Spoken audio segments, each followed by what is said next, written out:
Yan, welcome sa ating YouTube channel. Nandito tayo sa sarili kong manggahan mga busing. Yan. Paikot po yan mga busing, yung mga mangga ko dyan. At dahil nag-flashing sila ngayon, lahat sila ng mga puno dito nagkaroon sila ng bagong dahon mga busing, ay nagsasagawa ako ng pruning sa kanila upang i-condition sila para sa susunod na mga season mga busing. Ipapakita ko sa inyo ang itsura nila sa loob. Nag-pruning ako dito kanina, tapos yan ang isang puno pa yan na medyo maliit, ipopruning ko yan. So makikita nyo yan mamaya pagkatapos ng pruning ko mga busing. Makikita nyo yan kung ano na ang kanyang itsura. Yan ang before, at ipapakita ko mamaya sa inyo ang after pruning na itsura niya. So bali kanina dito ako nag-pruning. Yan, nagbawas ako ng mga sanga dito. So pasukin natin mga busing para makita nyo ha kung ano ang itsura niya sa loob. Yan, no. Yan, hindi na siya masikip. At kung titingnan natin, yan, oh, may mga spacing yan bawat sanga, at makikita na natin dito yung langit na ibig sabihin makakapasok na ang sikat ng araw. At ito mga sanga na tinanggal ko kanina mga busing, yan sa ilalim. Tapos kukunin lang namin yan pagkatapos naming pruning dito lahat ng mga puno. Itong itsura niya sa taas. Ayan, maluwag, upang maibalik natin sa dati ang kanyang kondisyon na napakaraming bunga kung bumigay itong mga puno na ito mga busing. Itong mga puno na ito ang lagi kong pinapakita noon sa mga nauna kong video na napakaraming mga bunga mga busing. Yan. At ito na ang mga bagong talbos niya, kasi pinutol ko yan dito noon. Dito. Yan, pinutol ko yan kasi pumupunta na siya dyan sa isang puno.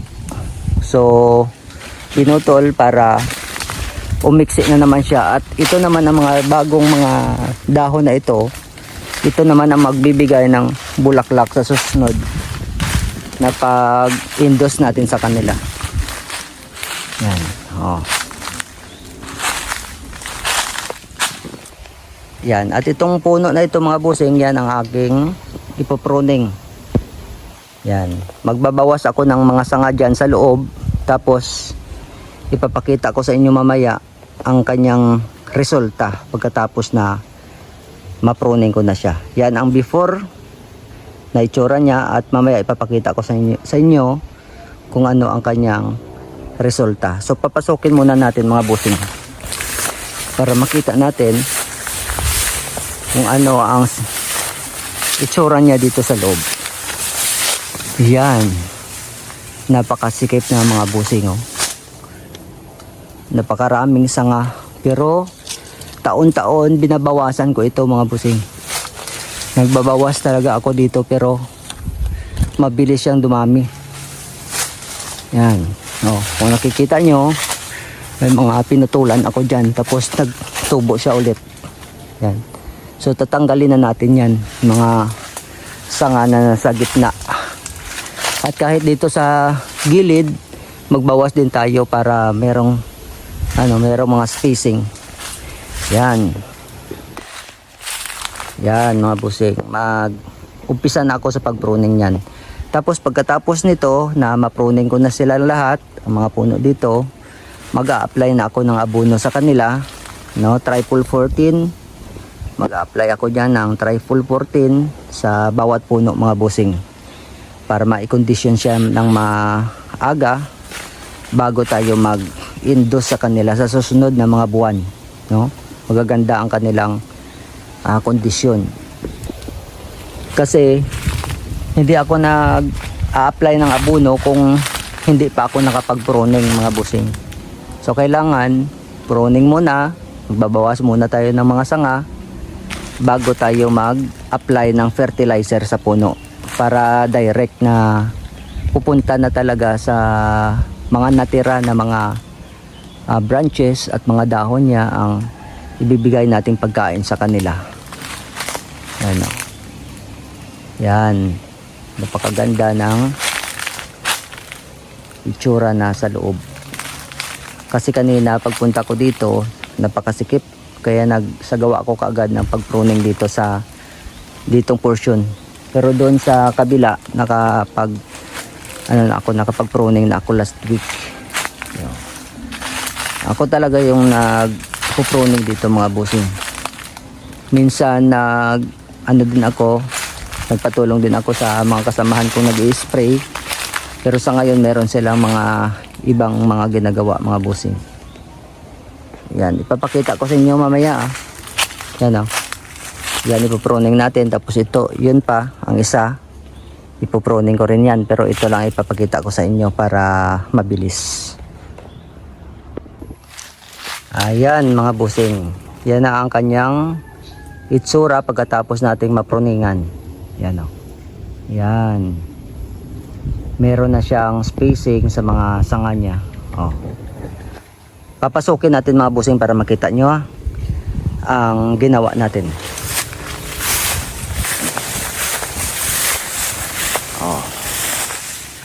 Diba?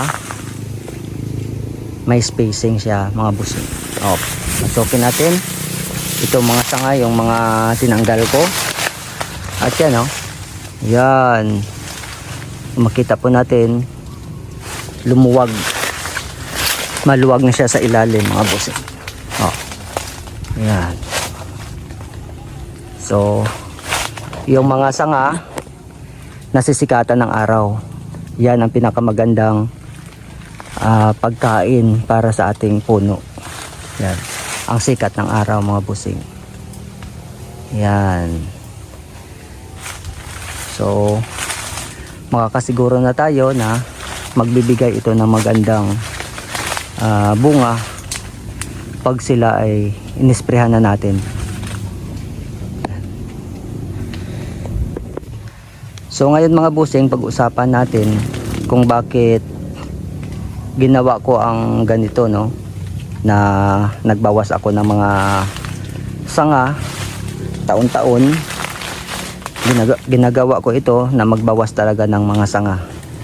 So unang rason dyan, upang ang ating puno ay hindi magiging breeding ground ng mga insekto na pwedeng sumira sa kanila, sa mga bulaklak natin.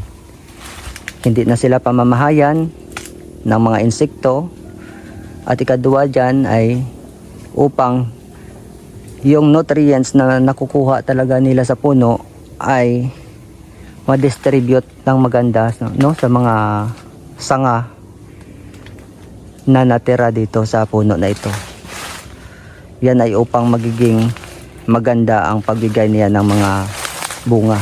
Ang mga bulaklak na binigay niya ay magkakaroon talaga ng mga butil. Kasi minsan mga bossing, pag masyado na siyang makapal din yung bulaklak natin. Pero nagtataka tayo bakit napakakapal ng bulaklak natin pero halos wala tayong makikitang magagandang mga butil pagdating ng pagpapabunga natin. Minsan napi-failure kasi yung puno parang hindi na niya masuplayan lahat-lahat ng mga sanga. Kasi sa napakaraming sanga niya, yung puno niya ay hindi pa masyadong handa kasi hindi pa masyadong malaki tulad nito.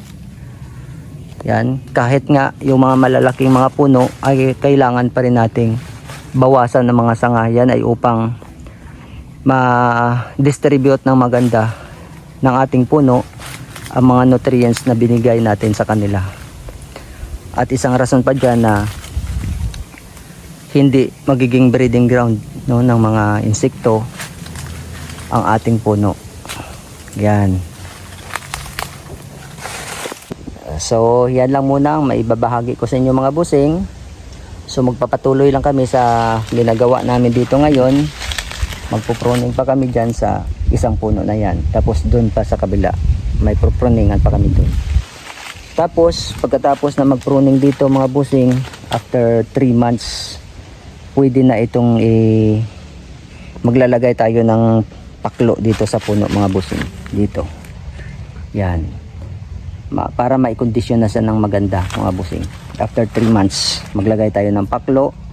Tapos pagkatapos ng 3 months again, pwede na tayong mag-induce mga busing. Yan. Para sa magiging maganda talaga ang resulta ng ating pagkukondisyon sa kanila. Yan o. Yan. O, di ba? Ang sikat ng araw kasi mga busing, yan ang pinaka the best na disinfectant mga busing sa ating mga puno. Yan. So hanggang dito na lang muna mga busing. God bless po sa ating lahat at salamat sa panonood.